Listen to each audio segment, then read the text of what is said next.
when the kids come, like, I have my own little tour that I give them. It's like, okay, this is a rain catch system. We're catching rainwater off of this building and that building. And here's the pipe.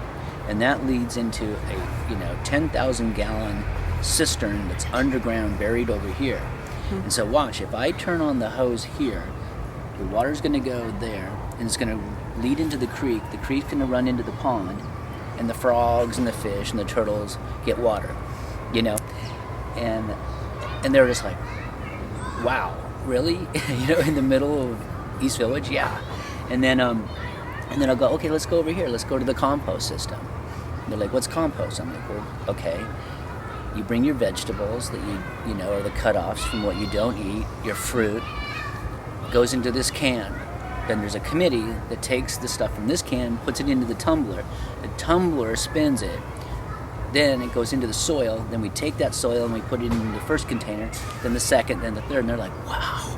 Next thing you know, you're showing them like worms. And they're like, what? Worms? And they're like, oh, they're so gross. I'm like, no, they're so awesome. And then I take them over to the treehouse and I talk about,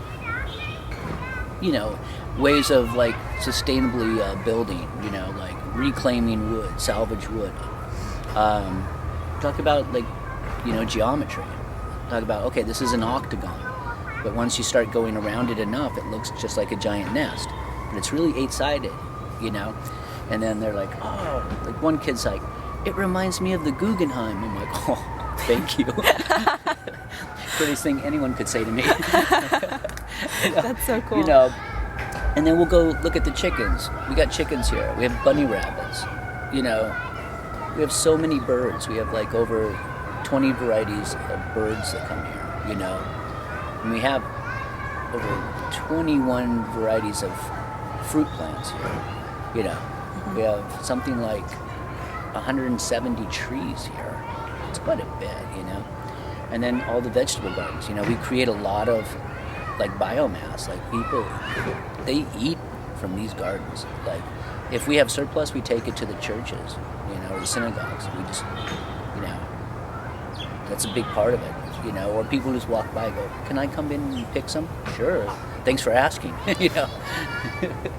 So, I don't know. And I don't know, it just gives you a sense of community. It's like, it's not cold here. It's not frigid. It's not like, people are very welcoming, and people want other people to be happy, and that's what a community garden is about, is community.